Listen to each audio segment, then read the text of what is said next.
Assalamualaikum warahmatullahi wabarakatuh. Selamat bertemu kembali ya. Kadang-kadang saya terfikir yang kita atas dunia ini, dalam kehidupan kita sehari-hari ini, kita berhadapan dengan macam-macam masalah ya. Masalah apa? Masalah kesihatan, masalah keuangan, masalah keluarga, lepas tu ada pula masalah di tempat kerja, macam-macam ya. Masalah. Kadang-kadang saya terfikir, adakah semua masalah kita ni ada dia punya penyelesaian dia? Adakah semua masalah yang kita hadapi ni, kalau kita cari, akhirnya kita bertemu dengan jawapan dia? Sebab dalam matematik, dalam matematik, ada masalah yang tidak mempunyai penyelesaian. Kalau kita cari pun memang tak jumpa jalan penyelesaian dia. Penyelesaiannya tu memang tak ada. Itu yang kita akan bincangkan dalam video kali ini. Kalau kita lihat ya, dalam matematik ada 3 kategori lah. 3 kategori penyelesaian. Iaitu jenis yang penyelesaiannya hanya satu saja. Kita panggil penyelesaian jenis unik. Unik tu dalam matematik maksudnya satu. Kemudian seperti dalam video yang kita sebutkan sebelum ini, ada pula masalah dalam matematik ni yang dia punya penyelesaiannya tak terhingga banyaknya. Terlalu banyak penyelesaian pun ada juga dalam matematik. Dan jenis yang ketiga ialah masalah dalam matematik yang tak ada penyelesaian. Cari macam mana pun tak akan jumpa sebab dia punya penyelesaiannya memang tak ada.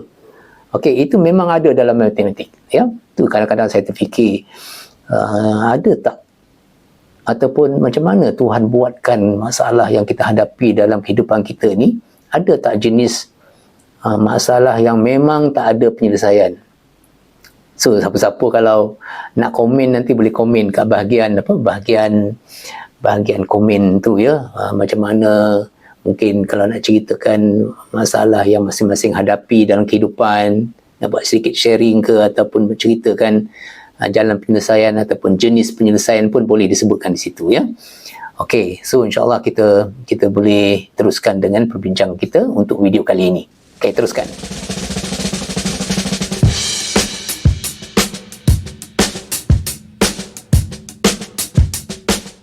Mari kita buka dulu semua kurungan ini untuk mencari nilai X. So ada 2X tolak 2X. Kemudian negatif 1 kali dengan negatif 3, kita ada positif 3 sama dengan 5 di sebelah kanan.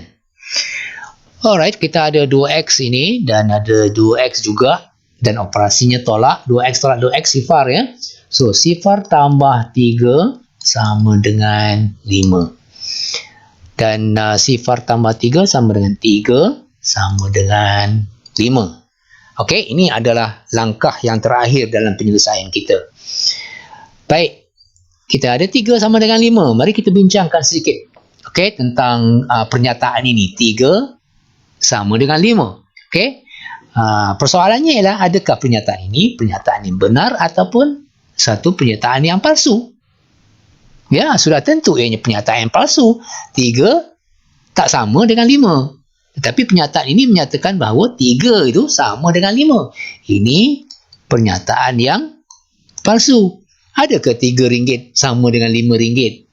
Tak sama. RM3 kurang daripada RM5. Ya, RM3 dengan RM5 tak sama nilainya. So, 3 tidak sama dengan 5. Jadi, 3 sama dengan 5 adalah satu pernyataan yang palsu.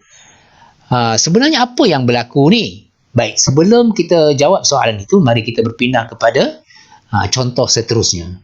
Sebagai contoh kita yang kedua, mari kita lihat persamaan ini, iaitu kita ada di sebelah kiri 3x tambah 4 dan di sebelah kanan kita ada 3x tambah 7.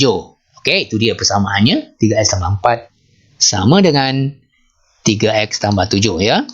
Dan kita cuba mencari apakah nilai bagi pemboleh ubah x yang memuaskan persamaan ini.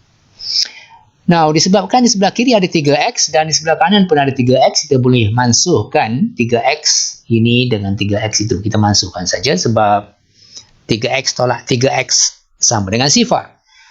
Okey, jika kita lakukan itu, maka di sebelah kiri kita ada 4 dan di sebelah kanan kita ada 7. Okey, itu persamaan ataupun pernyataan yang kita ada sekarang ini, iaitu 4 sama dengan 7. Now, kita ingin pastikan adakah persamaan ini ataupun pernyataan ini benar ataupun palsu. Adakah 4 sama dengan 7? Ya, sudah tentu 4 tidak sama dengan 7. Maka pernyataan ini adalah pernyataan yang palsu. Ya. Okey. Kalau kita perhatikan, ciri bagi pernyataan yang akhir sekali ini adalah sama seperti apa yang kita dapati tadi dalam contoh kita yang pertama.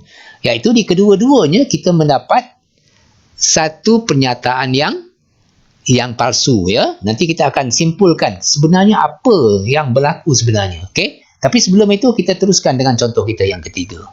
Okey, mari kita teruskan saja ringkaskan persamaan yang kita ada ini. 1 tambah dengan 2 kali dengan 3x sama dengan 6x tambah 2 kali 4 sama dengan 8. Okey, sama dengan di sebelah kanan ada 2 tambah 3 kali 2x ada 6x kemudian tolak 3. Okey, kita gabungkan 1 tambah 8 dapat 9, ya. So, kita ada 6x tambah 9 sama dengan, sini pun ada 6x juga. 2 tolak 3 sama dengan negatif 1. Sebelah kiri ada 6x dan sebelah kanan pun ada 6x. Kita boleh mansuhkan saja. Sebab 6x tolak 6x sama dengan sifar, ya. Yang tinggal hanyalah 9 di sebelah kiri dan sebelah kanan kita ada negatif 1. Okey, persoalannya sekarang ni ialah kita ingin tentukan adakah persamaan ini merupakan satu pernyataan yang benar ataupun satu pernyataan yang palsu. Ya, sudah tentu 9 tak sama dengan negatif 1. So, pernyataan ini adalah palsu. Okey, kalau kita perhatikan daripada contoh yang pertama tadi, contoh yang kedua dan juga contoh yang ketiga ini, pernyataan yang terakhir yang kita dapati, semua pernyataan tersebut semuanya adalah merupakan pernyataan palsu. Baik, mari kita perjelaskan idea ataupun konsep yang terlibat dalam ketiga-tiga contoh ini. Mari kita gunakan persamaan yang kedua tadi untuk menjelaskan jenis penyelesaian bagi persamaan yang pertama, yang kedua dan yang ketiga, ya. Mari kita cuba contoh jawapan dia, katakan x sama dengan 1. Kita nak semak sama ada x sama dengan 1 ni adakah ianya merupakan jawapan kepada persamaan ini, adakah ianya memuaskan persamaan ini. Masukkan x sama dengan 1, so 3 darab 1 tambah 4 sama dengan 3 darab 1 tambah 7. 3 kali 1 3 tambah 4 sama dengan 7 sebelah kiri. 3 kali 1, 3 tambah 7 sama dengan 10 sebelah kanan. 7 sama dengan 10. Kita berakhir dengan satu pernyataan yang palsu. Ini bermakna X sama dengan 1 bukan merupakan penyelesaian bagi persamaan ini. Okey, kita cuba nombor lain pula. Contohnya kita pilih kali ini X sama dengan 2, ya. Masukkan X sama dengan 2 sebagai X. So, 3 darab dengan 2 tambah 4. Sama dengan 3 darab 2 tambah 7. Okey, 3 kali 2, 6 tambah 4. Ini kita ada 10. Sebelah kanan 3 kali 2, 6. 6 tambah 7, 13. Itulah.